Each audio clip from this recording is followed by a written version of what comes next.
வணக்கம் நண்பர்களே. ஓபிஎஸ்ஐ சீமான் ஏன் சந்தித்தார்? அணிகள் மாறுகின்றனவா? என்ன மாற்றம் வரும்? இதை பற்றி பேசுவதற்காக அரசியல் விமர்சகர் திரு பெரியார் சரவணன் நம்முடன் இணைகிறார். வணக்கம் திரு பெரியார் சரவணன்.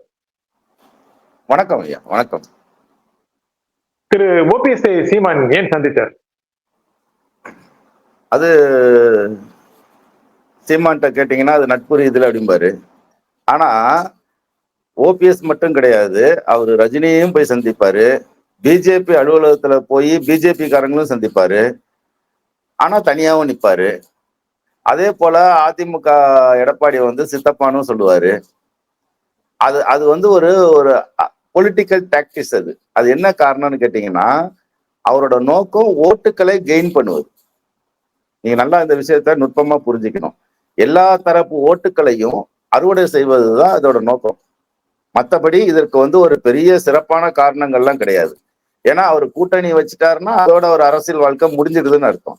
அப்போ ஒரு காலமா அவர் கூட்டணி வைக்க மாட்டார். கூட்டணி வைக்கிற அளவுக்கு அவர் அரசியல் தெரியாத நபர்லாம் கிடையாது. அரசியல்ல ரொம்ப கை தேர்ந்த நபர் சீமான். அதனால எல்லாரும் ஓட்டுக்களையும் அவர் என்ன பண்றாரு, இந்த புதிய இன்னைக்கு கட்சிகள்கிட்ட இருக்கக்கூடிய ஒரு பெரிய சிக்கல் என்னன்னு கேட்டீங்கன்னா, திராவிட கட்சிகள் உங்களுக்கு என்னை விட உங்களுக்கு நல்லாவே தெரியும். நீங்க மூத்த ஊடகவியலாளர், உங்களை பார்த்தலாம் தான் நாங்க வளர்ந்தோம். அப்ப 85% திராவிட கட்சிகள்கிட்ட தான் அந்த ஓட்டு இருக்கும். அது திமுகவும் இருக்கும், அதிமுகவும் இருக்கும். இது ரெண்டு தான் ஷேர் பண்ணிப்பாங்க இந்த ஓட்டுக்களை. இன்னைக்கு காலச்சூழல்ன்றது மாறி போயிடுது. திமுகவும் இன்னைக்கு அதிமுகவும் ஓட்டு சதவீதம் பாத்தீங்கன்னா 48, 40, 49 இந்த அளவுல தான் இருக்குது. ஆக 52 விழுக்காடு இந்த திராவிட பவுண்டரிக்கு வெளியில இருக்குது. அந்த ஓட்டுக்களை அறுவடை செய்வதற்கு தான் இன்னைக்கு தமிழகத்துல பல்வேறு கட்சிகள் முயற்சி பண்ணுது. முதல்ல 85% இருந்த ஓட்டுகள் வெளியில 15% இருக்கும். இந்த 15 தான் எல்லாருமே பகிர்ந்துப்பாங்க. ஆனா இன்னைக்கு 52% ஓட்டுகள் இருக்கு. இந்த 52% இன்னைக்கு திராவிட கட்சிகள்கிட்ட இருக்கக்கூடிய ஒரு பெரிய சிக்கல் என்னன்னு கேட்டீங்கன்னா, இந்த ஆல்பா ஜெனரேஷன் சொல்லக்கூடிய இந்த தலைமுறை இளைஞர்களோட அவங்களால கனெக்ட் ஆக முடியல. ஒரு நிமிஷம், நீங்க அந்த ஆல்பா ஜெனரேஷன் பத்தி சொன்னதுக்கு முன்னால நீங்க சீமான் பத்தி சொன்னதை பத்தி ஒண்ணு, அவரு எல்லா கட்சியுடைய ஓட்டுகளையும் கவரணும், எல்லா தரப்பு ஓட்டுகளையும் கவரணும் அப்படின்னு என்ன தப்பு இருக்கு அதுல? நான் அதை தப்புன்னு சொல்ல வரல. அவரு பொலிட்டிக்கல் ஸ்டாண்ட். அது நான் ஒரு ஓட்டு அரசியலோட நோக்கம் என்னங்க, வெற்றி தோல்விதான வழியா அங்க அரன்றதோ அதெல்லாம் பேசிக்கலாம், நம்ம பேசிக்கலாம். அங்க யார் அதிகமான ஓட்டுக்களை அறுவடை செய்கிறார்களோ அவங்களுக்கு இயல்பாவே ஒரு பார்கெயின் கெப்பாசிட்டி வரும். இப்ப 8.11 சம்திங் அந்த அந்த ரேஷியோல இருக்கக்கூடிய சீமான் எப்படி வந்தாரு? இந்த நடுத்தர வர்க்க இந்துத்துவா, இந்த சாஃப்ட் கோர் இந்துத்துவா அப்படின்னு சொல்லக்கூடியவங்க, இந்த தூய்மைவாதம் பேசக்கூடியவங்க, திமுகவுக்கு எதிர் மனநிலையில் இருக்கிறவங்க. நீங்க எப்படி எடுத்துக்கங்களேன், இந்த ஆட்சி யாரு அமைச்சிருக்கணும்னு கேட்டீங்கன்னா அதிமுக தான் அந்த ஆட்சிக்கு வந்திருக்கணும். 2021 தேர்தல்ல அதிமுக தான் ஜெயிச்சிருக்கணும். அதிமுக ஜெயிக்கல. ஏன் ஜெயிக்கல அப்படின்னு கேட்டீங்கன்னா, திமுகவோட எதிர்ப்பு ஓட்டுக்கள்லாம் அதிமுகவுக்கு தான் நியாயமா போகணும். நடுவுல சீமான் அந்த ஓட்டை கெயின் பண்ணிடுறாரு. அதனால திமுக என்ன பண்ணுது, ஒரு 3% விழுக்காடு இதுல ஜெயிச்சுட்டு வந்துருது. சோ அவரோட நோக்கம் என்னன்னு கேட்டீங்கன்னா, எல்லா கட்சியில இருக்கக்கூடிய இந்த யங்ஸ்டர்ஸ் இருக்காங்கல்ல, அந்த புதிய தலைமுறை, ஜன்னலை திறந்தவன முதல் தலைமுறையா அப்பதான் அந்த உலகத்தையே அவன் பார்ப்பான். அப்ப பார்க்கும்போது ஒரு பெரிய ஒரு அதிர்ச்சியான ஒரு சத்தம் கேட்குது. அந்த சத்தத்துல அவன் என்ன பண்றான், கவரப்படுறான். இதுதான் இந்த இது ஒண்ணும் இல்லை, இது அண்ணாவோட டாக்டிக்ஸ். இது பேரறிஞர் அண்ணா இருந்தாரு, அவரா இருக்கட்டும், அன்பழகனா இருக்கட்டும், இவிகே சம்பத்தா இருக்கட்டும். சோ இவங்களோட சிட்டர்ஸ், சிபி சிட்டர்ஸ், இவங்களோட பேச்சுக்கள் வரலாறு எல்லாம் பாத்தீங்கன்னு கேட்டீங்கன்னா டிட்டோ சீமான் தான். சீமானத்தை நீங்க என்ன பண்ணும், அதை அப்படியே பேசுறத அப்படியே ஒரு அறிக்கையா எழுதிருங்க. வார்த்தையா எழுதிட்டீங்கன்னா அண்ணா பேசுனதுக்கு இவர் பேசுனதுக்கும் பெரிய வித்தியாசமே இருக்காது. ரெண்டுமே ஒண்ணுதான். கால ஓட்டத்துல இதெல்லாம் இவர்களுக்கு புதுசா தெரியுது. இந்த புதிய அதனாலதான் சொல்றேன், திராவிட இயக்கங்கள் இளைஞர்களை இன்டராக்ட் பண்ண முடியல, இளைஞர்கள்ட்ட அவங்களால போக முடியல. இப்ப சொல்லி வந்தீங்க நீங்க அந்த புதிய ஜெனரேஷன், அவங்க அந்த அந்த ஓட்டுக்களை அவர் எடுக்கிறாரு. அது ஓபிஎஸ் இருக்கக்கூடிய அதிருப்தி ஓட்டு. இப்ப ஓபிஎஸ்ன்றது ஒரு அதிமுகல இருந்து ஒரு பிரிஞ்சு வரக்கூடிய, பிரிஞ்சுன்னு சொல்ல முடியாது, விளக்கப்பட்ட. அப்ப அவர்கிட்ட ஒரு குறிப்பிட்ட அளவுக்கு கல்லர்கள் சமூகத்து ஓட்டு இருக்குது. அதை நம்ம குறைச்சி மதிப்பிட முடியாது. அப்ப அந்த ஓட்டுக்களை ஓபிஎஸ் எல்லாம் கையாள முடியுமா? முடியாது. அப்ப அந்த ஓட்டை இயல்பா அண்ணனும் ஒரு ஒன்னா தானே இருக்காங்க, அப்படின்ற ஒரு ஒரு பச்சாதாபம் ஏற்படும். அப்ப பிஜேபியில இருக்கக்கூடிய புதிய இளைஞர்கள் அவங்க அங்க அந்த மூலியமா ஒரு இது பண்றதுனால, அதனாலதான் அவர் பாருங்க ஒரு ஸ்டாண்ட்ல இருக்க மாட்டாரு. எல்லா தரப்புலயும் வந்து ஒரு நாள் பிஜேபி ஆதரிப்பாரு, ஒரு நாள் இத எதிர்ப்பாரு. பிஜேபி எதிர்த்து பேசுவாரு. அப்படி எல்லா ரவுண்ட்லயும் நான் வீடு கட்டி அடிக்கிறதுன்னு சொல்லுவாங்க தெரியுமா அந்த சிலம்பத்துல, அது மாதிரி எல்லா திசையிலயும் அவர் வந்து வாள் வீசுவார். அது நோக்கம் வந்து அந்த ஓட்டுகளை, அந்த புதிய தலைமுறை ஓட்டுகளை கொண்டு வர்றதுதான் காரணம். குறிப்பா நீங்க கல்லர்கள் நடுவுல நீங்க சொல்லிட்டு இருந்தீங்க, மன்னிக்கணும். சொல்லுங்க சார், சொல்லுங்க. குறிப்பா அந்த கல்லர்களை ஓட்ட கொண்டு வரதுக்காக இந்த ஓபிஎஸ் சந்திப்பு நடக்கும். இது தலைவர்களுக்குள்ள இயல்பா அது இந்த சந்திப்பை வந்து அவர் என்ன பண்ணுவாருன்னா ஓட்டுகளா அது கன்வெர்ட் பண்ணிப்பாரு அவர். அதுதான் அவரோட. நீங்க முக்கியமா என்ன சொல்லிட்டு வந்தீங்கன்னா, 50% ஓட்டுகளை பிரித்துக் கொள்வதற்கு இன்று கடுமையான போட்டி நடக்கிறது அப்படின்னு சொல்ல ஆமா வந்தீங்க. அப்பதான் நான் வேற ஆமா விஷயங்களை கேட்டுட்டேன். சொல்லுங்க. ஆமா இந்த திமுக அதிமுகவுக்கு வெளியில பாத்தீங்கன்னு கேட்டீங்கன்னா 85% தான் திராவிட ஓட்டுகள்ன்றது. 15% தான் எல்லாத்தையும் பகிர்ந்துப்பாங்க. இன்னைக்கு நிலைமை மாறி 48, 49 ஆயிடுச்சு. 50, 51, 52 விழுக்காடு ஓட்டுகள் வந்து திமுக அதிமுகவுக்கு வெளியில போயிடுச்சு. அவங்களால அதை ரெக்கவர் பண்ண முடியாத ஒரு இடத்துல இருக்கிறாங்க. அதனாலதான் பாத்தீங்கன்னா நீங்க உதயநிதியை கொண்டு வருது, விளையாட்டுத்துறையை கொண்டு வருது, அவருக்கு அந்த டிஷர்ட் போட்டு இன்னும் அவரை வந்து ஒரு இளமையா காட்டுறது. ஏன்னா இளைஞர்களை முடியல, அவங்களால அவ்வளவு சிரமப்பட்டு அவங்களால அது முடியல. விளையாட்டு போட்டிகள், பந்தயங்கள், இந்த புதிய ஜெனரேஷனோட அவங்களால வந்து இன்டராக்ட் ஆக முடியல. இந்த சிக்கல் இருக்கு. அப்ப வெளியில இருக்கக்கூடிய ஓட்டுகளை யாரு வந்து பண்றா? முதல்ல வந்து நம்ம அண்ணாமலை பண்ணாரு, அடுத்தது சீமான். இந்த 2 பேர் தான் யங்ஸ்டர்ஸ் ஓட்ட பெரிய அளவுல கவர்ந்தாங்க. இப்ப இவர்களோட இடத்துக்கு ஒரு சிக்கல் வருது. விஜயோட வருகை ஒண்ணு இருக்குது. அது எப்படியா இருந்தாலும் ஒரு 10ல இருந்து 15 விழுக்காடு ஓட்டுகள் அது கொண்டு வந்துரும். அது எங்க இருந்து கொண்டு வரும்? இந்த வாக்காளர்கள் வானத்துல இருந்து வர மாட்டாங்க. இப்ப வீட்லயே போய் கேளுங்க, அக்கம் பக்கத்துல கேட்டு பாருங்க. வீட்டுல ஒரு ஓட்டு யாருக்கு இருக்கு, ரசிகர்கள் யாருக்குன்னா விஜயோட ரசிகர்கள் தான் இருப்பாங்க. இப்ப இந்தியாவிலேயே அதிகமான ரசிகர்களை கொண்ட, இதெல்லாம் நான் இப்ப சொல்றது டேட்டா வைஸ் சொல்றேன், அதிகமான ரசிகர்களை கொண்டிருக்காங்க. ரசிகர்களா ஓட்டர்களா மாறுவாங்களா அப்படின்னு ஒரு கேள்வி இருக்குல்ல. அதற்கான வேலை அதுக்கான வேலைகள் நடந்துகிட்டு இருக்கு. கலைஞர் வந்து இந்த வேலையை ஒரு 2 வருஷமா பண்ணிட்டு இருக்காங்க. அப்படி இருந்து கூட அவருடைய ரசிகர்கள் ஓட்டர்களா வாக்காளர்களா மாறுவாங்களா அப்படின்னா இன்னும் தேர்தலுக்கு ஒரு 12 மாதங்கள் இல்லை. சொல்ல ஏப்ரல் முடிய போகுது. 11 மாதம் எப்படி முடியாது? அதான் என்னன்னு கேட்டீங்கன்னா, இது அவங்க வந்து 2 ஆண்டுகளா செய்யலைங்க, 20 ஆண்டுகளுக்கு மேல அந்த வேலையை பாக்குறாங்க. இன்னைக்கு நேற்று வேலை செய்யல. அவங்க வந்து அரசியலுக்கு வரணும்னு 20 வருஷத்துக்கு முன்னாடியே பிளான் பண்ணி அந்த ரசிகர்களை வந்து ஒரு இன்ஸ்டிடியூஷனலா மாத்தி அதை வந்து ஒரு காங்கிரீட்டா அவங்க வந்து வச்சுக்கிட்டு இருந்தாங்க. அதுக்கு வந்து எப்ப பண்ணாங்கன்னா இந்த 2 வருஷமா ஒரு வெளிப்படையான ஒரு அரசியலுக்குள்ள வர்றதுக்கான தயாரிப்பு நடக்குது. அது உடனே நடந்துருமா அப்படின்னு கேட்டீங்கன்னா இந்த 2 வருஷம் போதாது. இன்னும் நீங்க சொல்ற மாதிரி இன்னும் ஒரு 10, 11 மாசம் தான் இருக்குது. இந்த 11 மாசத்துல கொண்டு வர முடியுமானா அதுவும் போதாது. அவங்க இன்னும் ஒரு 2 தேர்தலை சந்திக்கணும். ஆனா ஒரு எல்லா கட்சியிலும் இருக்கக்கூடிய, இப்ப சீமானோட பதட்டம், இந்த திராவிடத்தை எதிர்த்து பெரியார் எதிர்த்து பேசுனதோட விளைவு உங்களுக்கு தெரியும். அது ஆக்சுவலி இன்னும் சொல்ல போனா இங்க இருக்கக்கூடிய திமுகவை நோக்கியோ அல்ல திராவிட இயக்கங்களை நோக்கியோ ஒரு கேள்வி எல்லாம் கேட்கலீங்க. ஒரு நிருபர் போய் கேட்கிறாரு, பெரியார வந்து கொள்கை தலைவரா வச்சுக்கிட்டோம்னா இவர் கடுப்பாயிட்டாரு. என்ன காரணம்னா அப்ப அந்த திராவிடம் இந்த பெரியார அடிச்சிட்டோம்னா அவர்கள் கூடாரத்துக்குள்ள பூந்து அந்த ஓட்டுக்களை கலகலத்தை வச்சலாம், இளைஞர்களை திசை திருப்பிடலான்றது இவர் நோக்கம். ஏன் இவருக்கு இந்த நோக்கம் வந்துச்சு? இவர் ஏன் பண்ணிருக்காருல்ல உள்ள போயிட்டு அந்த பிளவு பெரியாரை விரும்பாதவர்கள் ஓட்டை கவர்ந்திருக்காருல்ல. இல்ல, அதுதான் அவரோட நோக்கமா இருந்தது.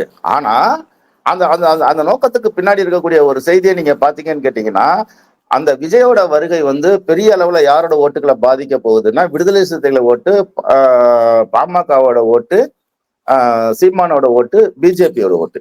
இவர்களோட ஓட்டு தான் பெரிய அளவுல அவருக்கு கைக்கு போக போகுது. யாரு? விஜய்க்கு போக போகுது.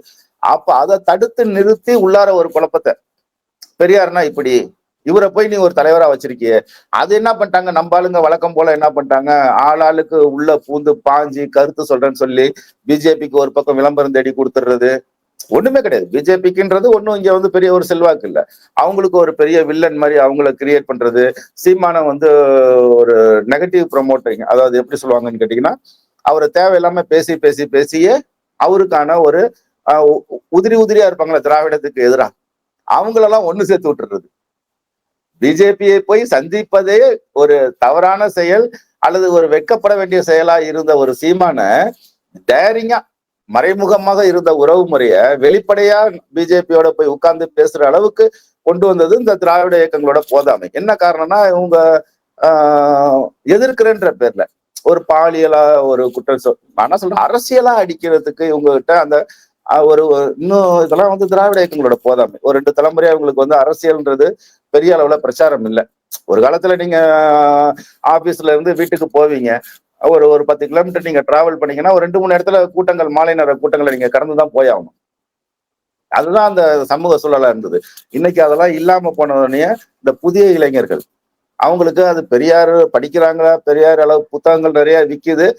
ஆனா இதுதான் அவரோட கொள்கைன்றது அவங்களுக்கு வழிகாட்டுறதுக்கோ சரியா சொல்றதுக்கோ இல்லைன்னா இப்ப ஒண்ணுல ஒரு சட்டசபை நடந்துகிட்டு இருக்கு. சட்டசபையில வந்து மூடநம்பிக்கை ஒழிப்பு போராட்ட இது சட்டம் ஒண்ணு கொண்டு வரணும் அப்படின்னு எழிலன் கேட்கிறாரு. நம்ம 1000 விளக்கு பகுதி எம்எல்ஏ எழிலன் கேட்கிறாரு. அதுக்கு சபாநாயகரும் சம்பந்தப்பட்ட மந்திரி எல்லாம் கண்டுகிட்டு அதெல்லாம் இங்க கொண்டு வர முடியாது, அவர்கள் நம்பிக்கை இவர்கள் நம்பிக்கை, எல்லாத்துக்கும் ஒரு நம்பிக்கை இருக்கலாம் பேசுறாரு. ஆனா மகாராஷ்டிராவில அப்படி ஒரு சட்டம் இருக்குது. இதுக்காக வந்து நரேந்திர தபோல்கர் உயிரை கொடுத்திருக்காரு, வெட்டி கொலை செய்யப்பட்டாங்க. இந்த சட்டத்தை கொண்டு வந்ததற்காகவே அவரை கொலை செய்யப்பட்டாங்க. இதெல்லாம் ஒரு வரலாறு இருக்கு. அப்ப இது போன்ற ஒரு வரலாறு தெரியாத ஒரு நபர்கள் இங்க வந்து வந்துடுறாங்க. இன்னொரு விஷயம், நீங்க விஜய் பத்தி சொல்லிட்டு இருந்தீங்க. அடுத்த ஒரு 2 வருஷம் பத்தாது, 2 வருஷம் பத்தாது, 10-15% வாக்கு வரும் அப்படின்னா ஜெயிப்பாரா? அப்பனா அடுத்த தேர்தலுக்கு முக்கியம் இல்லையா? முதலமைச்சர் ஆக வேண்டாமா? இல்ல, அவங்க முதலமைச்சர் நோக்கமே கிடையாது. அவங்க வந்து எதிர்கட்சி வரிசையை நோக்கி நகர்றாங்க. திமுக விஜய் அப்படின்ற ஒரு நரேட்டிவை செட் பண்றதுக்கு முயற்சி பண்றாங்க. அதற்கு இன்னைக்கு இருக்கக்கூடிய அரசியல் கட்சிகள் எல்லாமே வளைஞ்சு கொடுக்குறாங்க. இப்ப முதல்ல இப்படி எடுத்துப்போமே, சீமான் யாரு? சீமான் ஒரு மனிதன் இல்லைன்னா திமுக ஆட்சியிலே இருந்திருக்காது. நாம் தமிழர் கட்சி இல்லைன்னா திமுக ஆட்சிக்கே வந்திருக்காது. ஏன் காரணம்னு கேட்டீங்கன்னா, அதிமுகவுக்கு போக வேண்டிய திமுக எதிர்ப்பு ஓட்டை பிரிச்சு அதிமுக தோல்வி அடைகிறதுக்கு சீமான் ஒரு முக்கிய காரணமா இருந்தார். இது அப்ப என்ன ஒரு மேஜர் ரோல் இந்த தமிழ்நாடு அரசியல்ல அவர் ஒரு மேஜர் ரோல் சீமான் பண்ணிக்கிட்டு இருந்தாரு. சீமானோட அதிக பிரசங்கித்தனமான வார்த்தைகள், மாத்தி பேசுறது, ரொம்ப ஒரு எல்லை மீறி பேசுறது. அவங்க என்ன பார்த்தாங்க, இவனை கட்டி மாரடிக்கிறதுக்கு விஜய கட்டி மாரடிச்சிடலாம். அப்ப திமுக எதிர்ப்பு ஓட்டு விஜய்க்கு போனா பரவாயில்ல, சீமானுக்கு போக கூடாதுன்ற முடிவுக்கு திமுக வந்துட்டாங்க. என்ன காரணம்? சீமானுக்கு பதிலாக விஜய் திமுக விரும்புகிறது நீங்க சொல்றீங்க, என்ன காரணம்? என்ன காரணம்னா ஓட்டை பிரிக்கிறதுக்குன்னு ஒரு ஆள் வேணும். அப்ப ஆட்சிக்கு வந்துடுவாங்க திமுக. இப்ப இன்னைக்கு இருக்கிற மாதிரி எல்லா கட்சிகளும் தனித்தனியா இருந்துச்சு.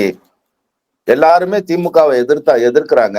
ஆனா தனித்தனியா எதிர்க்கிறாங்க அப்படின்னு கேட்டீங்கன்னா திமுக ஆட்டோமேட்டிக்கா ஆட்சிக்கு வந்துடும்.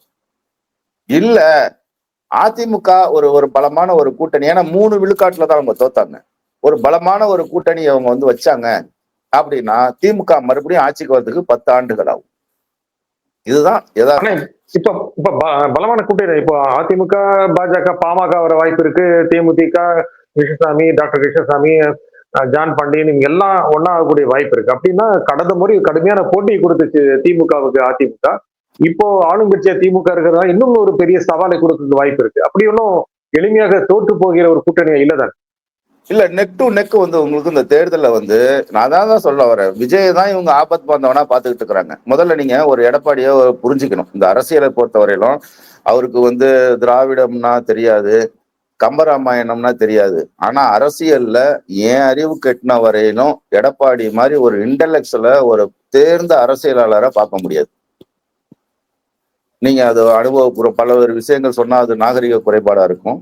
ஒரு அரசைய பர்ச்சேஸ் பண்ணணும். உலக வரலாறுல யாருமே அதை பண்ணல. ஒரு அரசைய பர்ச்சேஸ் பண்ணது. இது தொடர்பான நிறைய ஆர்டிகல் எல்லாம் வந்து இருக்குது. நக்கீரன்ல பக்கமா போறாங்க. நமக்கு வந்து கூவத்தூர்ல என்ன நடந்ததுன்றது எல்லாத்துக்குமே தெரியும். அப்ப அப்படிப்பட்ட ஒரு எடப்பாடியை வந்து எதிர்கொள்றதுக்கு இங்க யாருக்குமே சக்தி எல்லாம் கிடையாது. அப்ப எடப்பாடிக்கு எது பிரச்சனையா இருந்ததுன்னு கேட்டீங்கன்னா, மத்திய அரசு, இடி, அப்புறம் இந்த ரெட்டலை தொடர்பான வழக்குகள்லாம் இருந்தது. அப்ப கூட்டணி வச்சு என்ன பண்ணாரு, தன்னை ஸ்திரப்படுத்திக்கிட்டார். தன்னை ஒரு நிரந்தரமான இடத்துக்கு வந்துட்டாரு. அதுக்கப்புறம் இருக்கிறது ஒரே ஒரு சிவில் வழக்கு மட்டும்தான் இருக்கு. அந்த சிவில் வழக்கு நியாயமா பாத்தீங்கன்னு கேட்டீங்கன்னா, அந்த உயர் நீதிமன்றத்துல இருந்து தேர்தல் ஆணையத்துக்கு அதை ஃபார்வர்ட் பண்றாங்க. அது தவறு. தேர்தல் ஆணையம் ஆவணங்களை பார்த்து சரின்னா சின்னத்தை கொடுத்துட்டு போக வேண்டியதான் தேர்தல் ஆணையத்தோட வேலையை ஒழிய, சின்ன யாருக்குன்னு முடிவு பண்ற அதிகாரம்லாம் தேர்தல் ஆணையத்துக்கு கிடையாது. அந்த ஒரு விஷயம் மட்டும்தான் இன்னைக்கு எடப்பாடி கிட்ட நிக்குது. அதுவும் நியாயமா பார்த்தா செயற்குழு பொதுக்குழு எல்லாமே தெளிவா யாருகிட்ட இருக்குது? எடப்பாடிக்கு தான் இருக்கு. அப்ப இத அப்படி ஓரமா வச்சுட்டு இன்னொரு செய்தியை பாருங்க. சசிகலான்றவங்க யாரு? எவ்வளவு பெரிய ஜாம்பவான். குறைச்சி மதிப்பிட முடியுமா சசிகலாவை? தமிழ்நாட்டு தலைவர்கள் கண்ணில எல்லாம் விரல விட்டாங்க. அதே போல எடுத்துக்கிட்டீங்க அப்படின்னு கேட்டீங்கன்னா ஓபிஎஸ் 2-3 தடவை அவர் வந்து முதல்வராகவும் இருந்திருக்கிறார். டிடிவி தினகரன் மிகப்பெரிய செல்வந்தர் மட்டும் இல்ல, அரசியல் ஆளுமை மிக்க நபர். அதாவது ஆளுமைனா ஒரு பொலிட்டிக்கல் எக்ஸ்பர்ட்னு சொல்ல வரல, யாரை எப்படி சரி செய்யணும்ன்றது தெரிஞ்ச நபர். இவங்க எல்லாமே சாதாரண ஆட்கள் கிடையாது. இவங்க எல்லாருமே இன்னைக்கு அரசியல் அனாதை ஆக்கியிருக்காங்க. யார் ஆக்குனது? எடப்பாடி தான் இருக்காரு. அப்ப இந்த மத்திய அரசு பிஜேபியை வச்சுக்கிட்டு தான் இவ்வளவு வேலையும் பண்ணாரு. அவருக்கு இந்த தோக்குன்றது நல்லாவே தெரியும். இருந்தாலும் தன் கட்சியையும் தன்னையும் ஹோல்டுக்கு கொண்டு வந்துட்டாரு. இப்ப நிலைமை என்ன ஆயிடுச்சுன்னு கேட்டீங்கன்னா, ரெட்டலைக்கு எதிராகவும் அதிமுகவுக்கு எதிராகவும் யாரு செயல்படுறா? OPS செயல்படுறாரு, TTV செயல்படுறாரு. அந்த இப்ப புதுசா ஏக்நாத் சிண்டேவா வளர்ந்து வரக்கூடிய செங்கோட்டையன். அப்ப இவங்க எல்லாம் இந்த 5ஆம் கிளாஸ் பிள்ளைங்க மாதிரி அண்ணன் கடிச்சு விட்டானே, அவன் கொட்டி விட்டானே, அவன் பல்பத்தை திருடிக்கிட்டானே அப்படின்னு இந்த பிஜேபிக்கு கொடுக்குற டார்ச்சர் என்ன பண்றாங்க மத்திய அரசு? அவங்க பிஜேபி அமித்ஷாலாம் கூப்பிட்டு பேசுறாங்க. என்ன பிரச்சனை இன்னைக்கு திமுக அப்படி இருக்குது, இவனுங்க வேற இப்படி இருக்கானுங்க, நீ என்னதான் சொல்ற? இல்ல சின்னத்தை ஃப்ரீஸ் பண்ணட்டுமா அப்படின்னு கேட்கும்போது இவருக்கு வேற வழி இல்லாம என்ன பண்றாருன்னு கேட்டீங்கன்னா, ஒரு கல்லுல 3 மாங்காய் எப்படி அடிக்கிறதுன்னு யோசிச்சாரு. முடிஞ்சு போச்சா? அண்ணாமலை காலி. கொங்குல ஒருத்தர் தான் இருக்கணும், அது நான் தான் இருக்கணும். அதுதான் கொங்குல யாரு ஆதிக்கம் செலுத்துற ஒரு 12-13 தொகுதிகள் வருது. இங்க யாரு ஆதிக்கம் செலுத்தணும்? அண்ணாமலையா எடப்பாடியா? அப்படின்றப்ப நானே ஆதிக்கம் செலுத்துறேன். ஒரே பால்ல அடிச்சு தூக்கி எறிஞ்சாச்சு, விக்கெட் காலி. யாருங்க? அண்ணாமலை. அண்ணாமலை சாதாரண ஆளா? திமுக கண்ணிலே விரல விட்டாரு. அண்ணாமலை வந்ததுக்கு அப்புறம் தான் அந்த கட்சியே வளர்ந்துச்சு. அப்ப அப்பேற்பட்ட ஆளு காலி, ஓபிஎஸ் காலி, இவரு டிடிவி தினகரன் காலி.